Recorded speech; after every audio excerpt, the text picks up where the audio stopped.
Skema permainan Barcelona musim ini benar-benar mengerikan, dan siapapun yang menonton dapat merasakannya.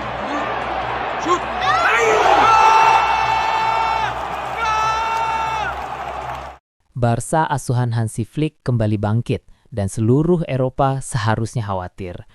Karena ini bukan hanya performa yang bagus, ini adalah mesin ofensif bersenjata lengkap yang telah mencetak gol dalam 53 pertandingan berturut-turut. Kebrutalan, presisi, dan keberanian, itulah gambaran singkat El Barça saat ini. Awal musim memang berantakan, penuh pasang surut, tetapi ada sesuatu yang berubah yang pastinya berhasil. Saya tidak tahu, apakah itu karena mereka memiliki susunan pemain darurat yang bisa diandalkan, atau yang lainnya. Sekarang Barcelona tampak solid, kejam, berbahaya, seolah-olah semua kekacauan yang berlalu hanyalah awal dari kebangkitan monster baru ini. Lewandowski kembali menjadi pembunuh yang dingin dan efisien di dalam kotak penalti. Rafinha kembali menghukum bek sayap. Lamine Yamal menghasilkan umpan-umpan manis yang terasa seperti sihir. Fermin Lopez memainkan sepak bola terbaik. Bahkan, Joan Garcia telah menjadi tembok kokoh di garis gawang tim yang memberi Flick keamanan defensif yang sangat dibutuhkannya untuk melepaskan skema tekanan tinggi. Lantas bagaimana mereka bisa bangkit kembali? Mari kita mulai.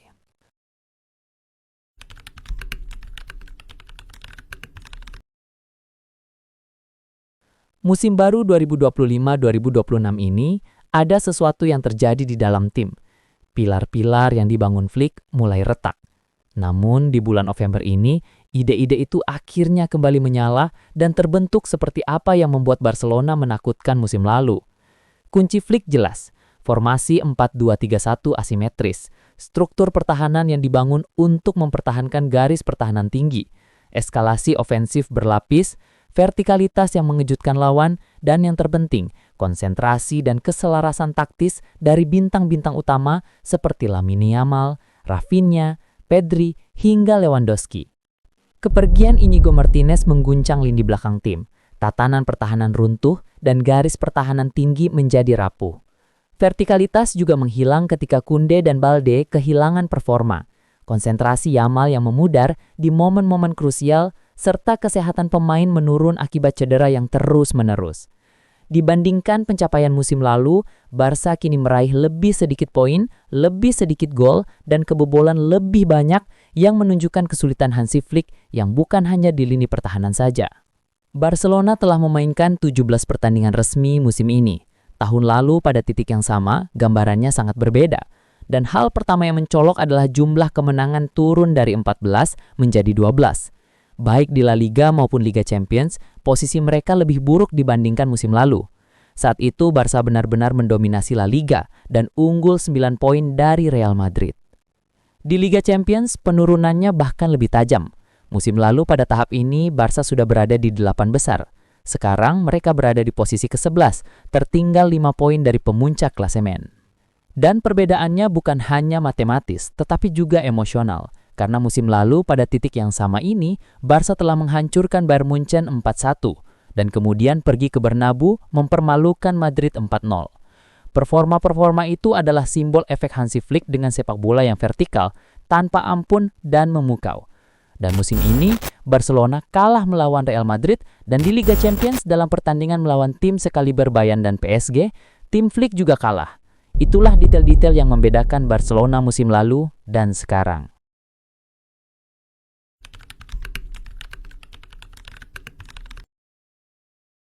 Rotasi skuad sudah konsisten, namun masalahnya terletak pada organisasi.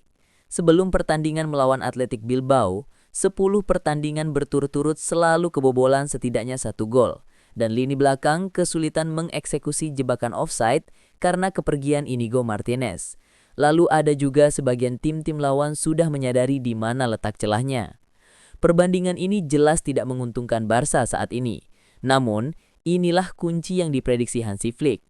Ia melihat polanya sejak dini, menyadari erosi struktural, dan kini ia telah memulai proses untuk membalikan kemunduran tersebut. Dan disitulah kisah sebenarnya dimulai. Untuk memahami mengapa Barca kembali terlihat berbahaya di bawah Hansi Flick, kita perlu memaparkan setiap langkah strategis yang diambil manajer Jerman itu, karena masing-masing langkah tersebut telah membentuk kembali lintasan tim. Barca telah memperkuat area-area kunci meskipun kedalamannya terbatas. Tim merekrut Joan Garcia sebagai penjaga gawang utama, mendatangkan Ronny Budgie, dan melakukan langkah berani dengan mendatangkan Marcus Rashford untuk memastikan sayap kiri dapat menyamai ledakan sayap kanan. Di saat yang sama, klub menyaksikan kepergian Inigo Martinez, Pau Victor, hingga Ansu Fati yang meninggalkan Flick dengan skuad yang tidak terlalu dalam namun lengkap. Namun mengingat inti tim yang bertanggung jawab atas treble domestik musim lalu, semuanya tetap bertahan. Dan kini, dengan tim memasuki fase penentu musim ini, Flick akhirnya memiliki sesuatu yang tidak dimilikinya di pekan-pekan yang kacau. Pemain-pemain yang cedera kembali, struktur tim mulai terbentuk dan optimisme kembali muncul. Untuk pertama kalinya pada musim ini, Barcelona akan menunjukkan potensi maksimal mereka dan mengeluarkan seluruh bakat dari para pemainnya. Dia pernah melakukannya sebelumnya, dan dia melakukannya sekali lagi. Kebangkitan terbesar pertama adalah Robert Lewandowski dan waktunya sangat tepat. Sejak kembali dari cedera, striker Polandia ini telah mencetak 4 gol dalam 3 pertandingan. Dan sekali lagi membuktikan bahwa ketika pemain nomor 9 itu tampil bermain, Barcelona langsung mendapatkan kemampuan untuk menghancurkan lawan. Kebangkitan kedua dan mungkin lebih berpengaruh adalah Marcus Rashford. Semua orang sudah tahu bahwa pemain Inggris itu memiliki kaki ajaib selama bertahun-tahun di United. Tetapi di bawah Hansi Flick, bahkan itu meledak lagi. Baik itu tendangan keras saat melawan LC, penyelesaian ajaib melawan Sevilla, atau keindahan yang ia cetak saat melawan Newcastle. Hanya dalam 16 pertandingan, ia telah mencetak 6 gol dengan 2 di La Liga dan 4 di Liga Champions, serta memberikan 9 assist. Dan yang terpenting, Flick telah membuka potensi Rashford sebagai spesialis tendangan sudut, yang memberikan Barca ancaman bola mati tingkat tinggi yang sebelumnya mereka tidak miliki.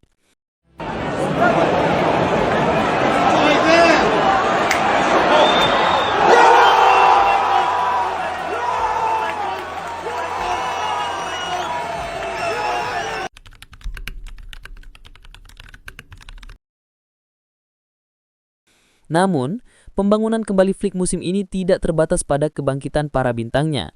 Ia juga melakukan sesuatu yang krusial dengan 2 permata La Masia, yakni Lamine Yamal dan Fermin Lopez. Dan apa yang telah dilakukan Flick dengan mereka mengubah segalanya. Hansi Flick telah memberikan Barca 2 pilar yang menentukan masa kini dan masa depan klub.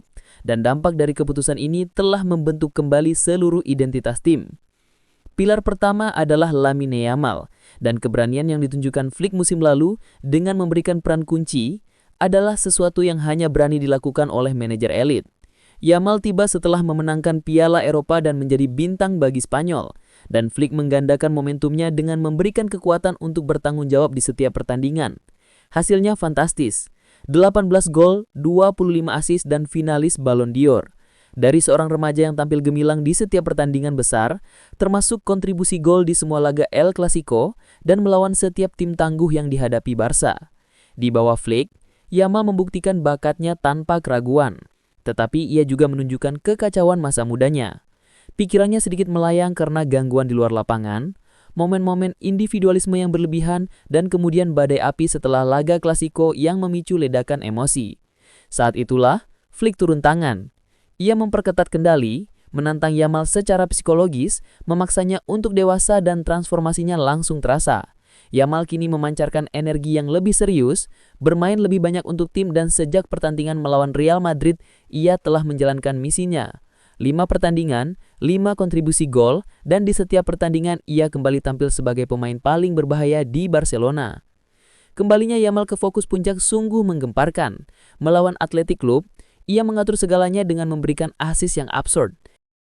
Yamal versi ini lebih terkonsentrasi, kolektif dan disiplin. Bukan hanya brilian tapi juga menakutkan.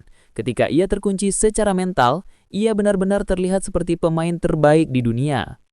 Namun, kemenangan terbesar Flick musim ini mungkin bukan Yamal saja, tapi juga Fermin Lopez. Gelandang berbakat ini telah menjadi pemain Barcelona yang paling konsisten, jantung tim, dan pemain yang telah diangkat Flick dari talenta akademi menjadi bintang tim utama yang tidak terhentikan. Fermin hanya butuh 1 gol lagi untuk menyamai 8 gol yang ia cetak musim lalu. Dan kita baru masuki bulan November. Sebagai pemain, ia telah tampil sangat dahsyat. Tak ada pemain lain yang berlari seagresif ini. Tembakan jarak jauhnya juga sangat mematikan. Kehadirannya di kotak penalti juga sangat elit dan pemahamannya dengan rekan satu timnya sangat sempurna. Dengan 7 gol dan 4 assist, Fermin telah menjadi tumpuan Barca. Pemain yang selalu tampil di setiap pertandingan, di setiap fase, dan membayar kepercayaan yang ditunjukkan Flick dengan menolak hengkang di musim panas lalu. Dari segi pertahanan, pertandingan melawan Athletic Club menandai titik paling. Setelah kebobolan 15 gol dalam 8 pertandingan sebelumnya, Barcelona akhirnya berhasil menjaga clean sheet, dan itu saja sudah merupakan kemenangan psikologis tim. Namun, yang lebih penting adalah kembalinya Joan Garcia yang membuat perbedaan besar saat ia kembali ke lapangan, serta memberikan lini belakang kepercayaan diri yang telah dihilangkan selama berminggu-minggu. Itulah ulasan tentang kebangkitan Barcelona asuhan Flick yang telah kita simak bersama. Jika kalian ingin menambahkan atau sekedar berpendapat, silahkan tinggalkan jejak di kolom komentar. Terima kasih sudah menonton hingga detik ini, dan tunggu ulasan informatif lainnya di video selanjutnya.